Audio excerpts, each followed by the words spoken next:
Hey guys, sorry it's been a while since I made a video. Don't really have a good excuse for you, but I have been working on them, I promise. I have a whole bunch of lists in my little special book here that I've been working on. These are all lists. Going home this weekend, so maybe I'll be able to do one then. If not, I definitely will do one when I come back, and you might see another video featuring my buddy Joe. We're talking about getting some more lists in the making. But anyway, I wanted to kind of get away from the traditional lists I've been doing. They were all kind of about like movies and stuff like that, which I love movies. That's why I love making lists about them. But I'm open to anything in any list whatsoever, so give me suggestions and all that stuff. As always, comment, subscribe, that kind of stuff. But anyway, this list, there's 10 paradoxes here. Now, it's not really a top 10. It's not the top 10 most popular. It's not my personal favorites. These are just 10 really cool paradoxes to think about. Now, if you're against your brain hurting from thinking too hard, turn away now, because I hate these because they make you think in the weirdest ways, but they're kind of fun to think about until your brain starts to hurt. So in no particular order, we have 10 paradoxes. First one is kind of simple. It's one of the weaker ones that won't make your brain hurt as much, but it's the sand heap paradox. That's saying if you have a heap of sand, let's say it has 1,000,000 grains of sand in it, you take one away, that is still a heap of sand. Now if you apply that same rule there until you have 1 grain of sand left, you either have to conclude that 1 grain of sand is a heap of sand, or you have to conclude that there's no such thing as a heap of sand. Moving on to one that's a little bit cooler than that, we have Hilbert's Hotel. Now this one's cool because it deals with infinity, which is a pain in the ass. Anyone who's ever had to deal with it, whether mathematically, scientifically, always a pain in the ass. But this one's kind of cool because it deals with the hotel. Now, the setup for this one is there's a hotel with an infinite amount of rooms and an infinite amount of people in those rooms. So what happens when someone tries to check in? You can't just be like, okay, all these are full, so go to the room at the end, because there is no room at the end. But at the same time, you can't say, oh, room 24 is open, because there's an infinite amount of people in those rooms. The way to get around dealing with an infinite amount of rooms and an infinite amount of people is to have everyone move down one room. You have the guy from room 1 move to 2, person in 2 move to 3, 3 move to 4, 4 move to 5, and all the way down an infinitely amount of rooms. Now, eventually, that means every person will still be in a room, you will still have an infinite amount of rooms, and you will still have an infinite amount of people, but if a new person comes in, that will always open up room 1 for you, and that person can just take that spot. Now that'll work with 1 person, that'll work with 2 people, that'll work with 10 people, it'll work with 1,000 people. It's just a way to deal with infinity that's kind of cool.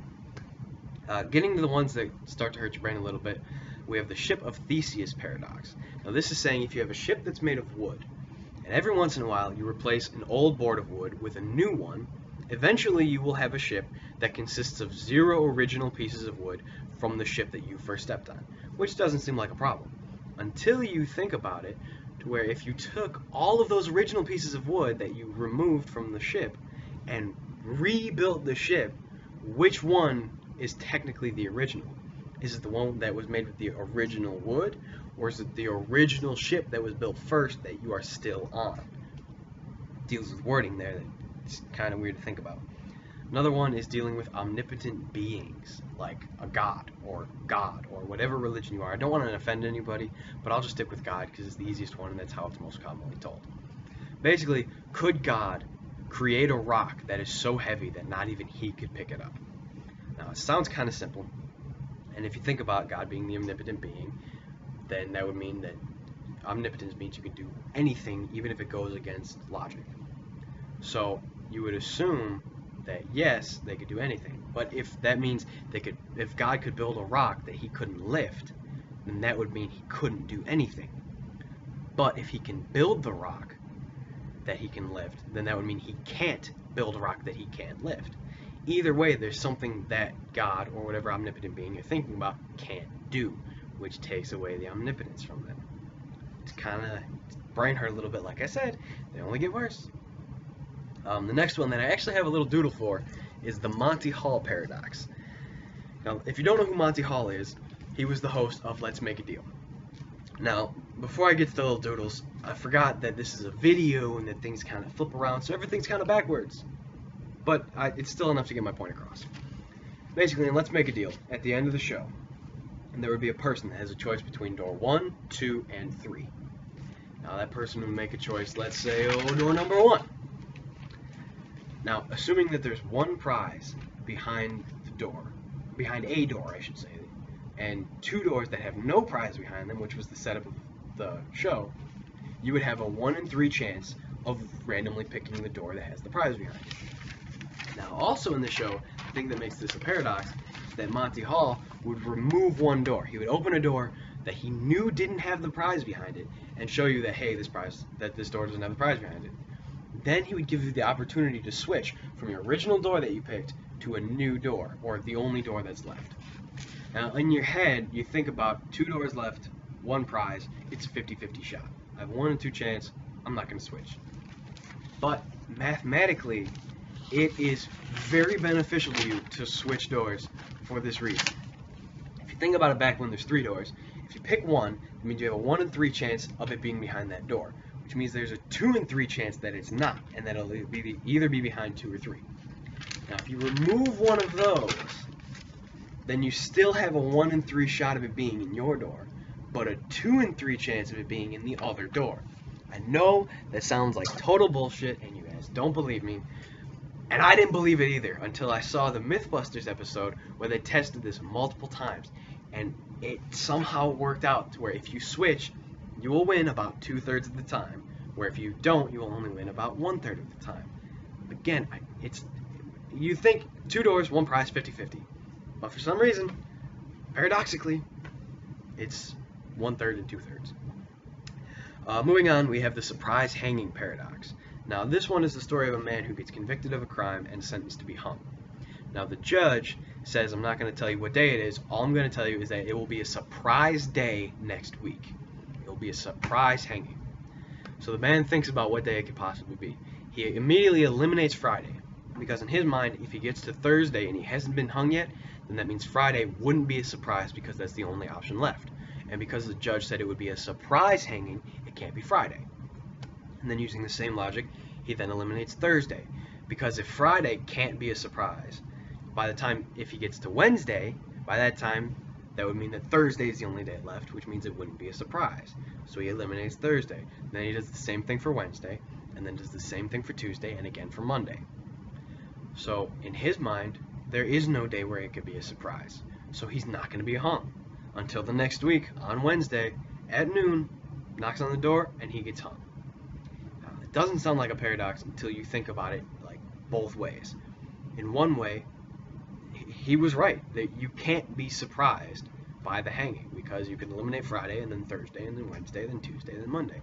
But we all think about it like there are 5 days in a week. If the judge randomly picks one, that would be a surprise. And it was a surprise. He didn't think he was going to get hung, and then Wednesday he got hung. So it is a surprise, but you can eliminate each day to where it's not a surprise. So that's what makes it the paradox. Another one that's probably the most brain hurt is the grandfather paradox, or a time travel paradox, where if you could go back in time and kill someone above you in the family tree.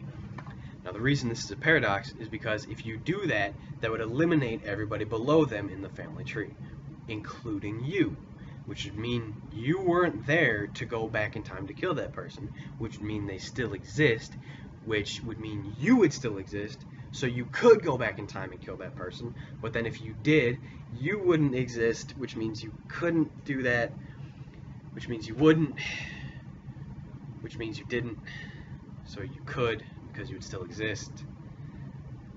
I could go on for days. I have gone on for days. No joke. Lunch table, old school, 3 days talking about this, and we still didn't come up with a conclusion, because it's that bad. It's total paradox. There's no way to think about it. I'm going to get away from this before my brain starts hurting even more. Another one is kind of cool because you can sum it up with one sentence. This statement is false. That's a paradox, and I'll explain it using Pinocchio. Take the same reasoning for Pinocchio. Pinocchio says, my nose will grow. That's a statement that can't be true, but it can't be false. I'll explain. Pinocchio's nose only grows when he lies. So if he says, my nose will grow, and it does, that means he was telling the truth, so it wouldn't grow. But if it didn't grow, then that would mean he lied when he said, my nose will grow, so it'll grow, which would make it true, so it wouldn't. But if it doesn't, it makes it false. It's like the whole time travel paradox thing. It keeps falling back on itself. and there is no way to think about it. This next one was told to me as a brain teaser, and it's kind of cool dealing with numbers. It's the story of 3 businessmen who check into a hotel. They each pay $10 because it's $30 for the night. So each man just gives up $10 and they go up to their room. Until the hotel manager remembers that there's a special deal today and it's only $25 for a room. Ooh, excuse me, I got the hiccups. It's $25 for a room. So he hands $5 to the bellboy and says, bring this up to the 3 businessmen that just checked in. So the bellboy is running up with the $5 in his hand, and he's thinking, how are 3 men going to split up $5? So he comes up with the idea where he'll keep $2 as the tip, and then he'll give each man $1. So he would keep the 2, and then the 3 would be split up between the 3 men. Now that makes sense. Starts with 30, 25 goes to the hotel, 2 goes to the bellboy, and 3 go to the men that get split up. But if you think about it from another way, if each man paid $10 and they got 1 back, that would mean each man paid $9 and the bellboy kept 2. That doesn't add up to 30. Another problem there is if it's only $25 and each man only paid 9, that's 27, which is the bellboy's 2. So I mean that kind of makes sense. But then there wouldn't be the extra 2 for the bellboy. That would be the $25 the men were supposed to pay. Then the $2 went to the bellboy, that would be 27. That's another level of complication that I just realized while I was about to film this. So in one hand, each man pays $9, that's $27, which is more than the 25. And then the bellboy would keep the 2, that adds up to 29. So there's 2 ways that it's fucked up. If you think about it a different way, it makes sense. 25, 2, 3, happy brain.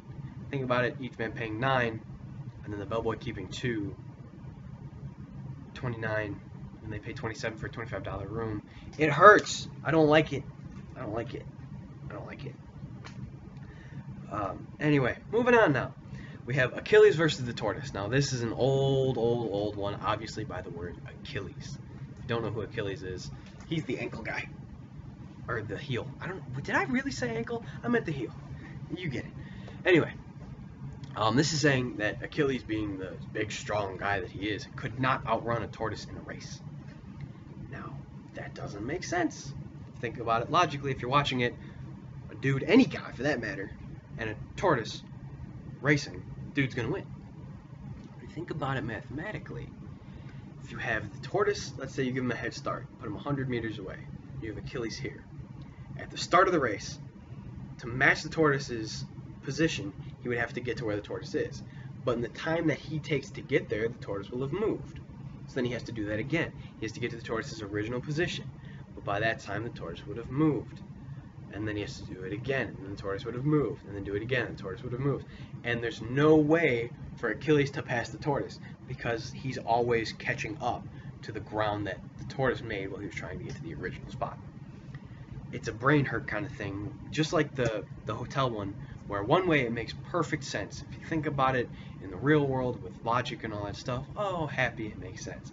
But if you break it down just a little bit, it makes no sense whatsoever, to the point where it's impossible. But anyway, before my brain starts to hurt even more, I'm going to end this video now, because that was 10 paradoxes that I hope you guys like, and it'll get you guys thinking a little bit. As always, leave me comments if you liked it, leave me comments if you didn't. Leave me comments on ideas of lists you think I should make. If you have any cool paradoxes, please let me know. I think these things are great, even though they piss me off a lot. I think they're awesome. And as always, please, please, please subscribe. I could always use more subscribers. Thanks, guys.